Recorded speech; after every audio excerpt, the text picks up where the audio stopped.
உழைக்காம அடுத்தவங்களை ஏமாத்தி பணத்தை சம்பாதிக்கிறவங்க ரொம்ப நாளைக்கு தப்பிக்க முடியாது.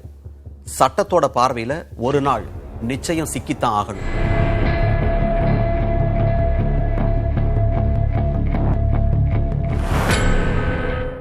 திருமணம் இது எல்லாருடைய வாழ்க்கையிலும் ஒரு முக்கியமான நிகழ்வு.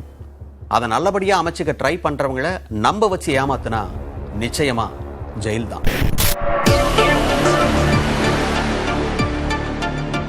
பெங்களூரு கர்நாடகாவோட தலைநகரான இந்த ஊர்ல மொத்த இந்திய மக்களுடைய முகங்களையும் பார்க்கலாம். ஏராளமானவங்க தங்களுக்கான வேலைகளை மும்முரமா செஞ்சுட்டு இருக்கிற ஊரு.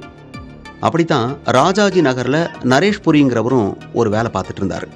கொஞ்ச நாளைக்கு முன்னாடி கோவையில் இருக்கிற ஒரு பெண் தனக்கான வரனை தேடனப்பதான் பெங்களூர்ல இருக்கிற நரேஷ்புரியோட பேரு தென்பட்டுச்சு.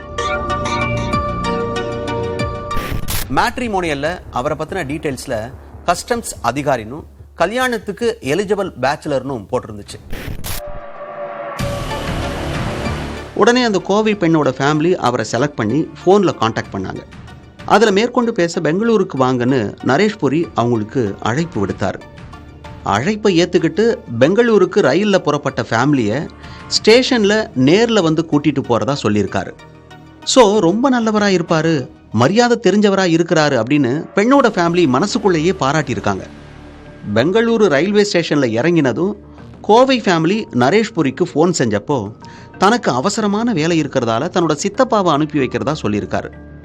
இதை கேட்டும் கோவை ஃபேமிலி பூரிச்சு போயிருக்கு. எல்லாத்துக்கும் நல்லா ரெஸ்பான்ஸ் பண்ணுறாரு. சித்தப்பாவை ஸ்டேஷனுக்கு அனுப்பி வைக்கிறதா சொன்னதால நரேஷ்புரி ஜாயிண்ட் ஃபேமிலி போல அப்படின்னு நினச்சிக்கிட்டாங்க. இதுக்கப்புறம் தான் கோவை ஃபேமிலியோட பூரிப்பு காணாம போற அளவுக்கு ஒரு சம்பவம் நடந்துச்சு. மறுபடியும் அவங்களுக்கு ஃபோன் செஞ்ச நரேஷ்புரி சித்தப்பா இன்னும் கொஞ்ச நேரத்தில் ஸ்டேஷனுக்கு வந்துடுவார்னு, வர்ற அவசரத்தில் பர்ஸை வீட்டில் வச்சதால ரிசர்வேஷன் டிக்கெட்டை வாங்க முடியாத சூழல் ஏற்பட்டிருக்கிறதாவும் சொல்லியிருக்காரு. சித்தப்பா எங்கே போகிறாரு, எங்களை கூட்டிகிட்டு போக வரலையான்னு கோவை ஃபேமிலி கேட்க, அடுத்த மாதம்தான் வெளியூருக்கு போகிறாருன்னு, இப்போ உங்களை ரிசீவ் பண்ணத்தான் வந்துக்கிட்டு இருக்காருன்னு பதில் தந்தார். இதனால் நிம்மதி அடைஞ்ச ஃபேமிலி ரிசர்வேஷனுக்கான தொகையை சித்தப்பா கிட்ட கொடுக்கறதா சொல்லிட்டு ஃபோனை கட் பண்ணாங்க. இதுக்கப்புறமா அவங்க முன்னாடி போய் நின்னாரு சித்தப்பா.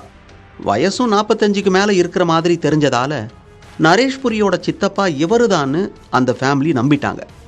அவர் கேட்ட பணத்தையும் கொடுத்தாங்க. அதை வாங்கிட்டவர் டிக்கெட் எடுத்துகிட்டு வர்ற வரைக்கும் வெயிட் பண்ணுங்கன்னு சொல்லி கிளம்பி போயிருக்கிறார். ரொம்ப நேரம் ஆகியும் அவர் வராததால் நரேஷ்புரிக்கு ஃபோன் போட்டாங்க கோவை ஃபேமிலி. ஆனால் எதிர்முனையில் ஸ்விட்ச்டு ஆஃப்னு தான் வந்துச்சு. மறுபடியும் ட்ரை பண்ணாங்க, ஆனால் நோ ரெஸ்பான்ஸ். அதுக்கப்புறம் தான் நாம் ஏமாற்றப்பட்டிருக்கோம் அப்படின்னு புரிஞ்சுக்கிட்டவங்க ஸ்ட்ரைட்டாக ரயில்வே போலீஸ்கிட்ட கம்ப்ளைண்ட் பண்ணாங்க. அவங்க சொன்ன நேரத்துக்கு சிசிடிவி காட்சிகளை ஓட்டி பார்த்த போலீஸ் பணம் வாங்கிட்டு போன சித்தப்பா முகத்தை கட்டம் கட்டி அரெஸ்ட் பண்ணாங்க.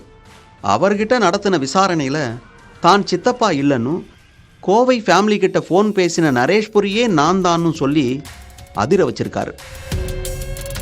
மேட்ரிமோனியல் வெப்சைட்டை ஃபேக்காக கிரியேட் பண்ணி இது வரைக்கும் 250 பெண்களோட ஃபேமிலியை ஏமாற்றி லட்சக்கணக்கில் பணத்தை சம்பாதிச்சதாகவும், இதுதான் தன்னோட முழு நேர தொழில்னு சொல்லி போலீஸை அடுத்தடுத்து அதிர வச்சாரு நரேஷ்புரி.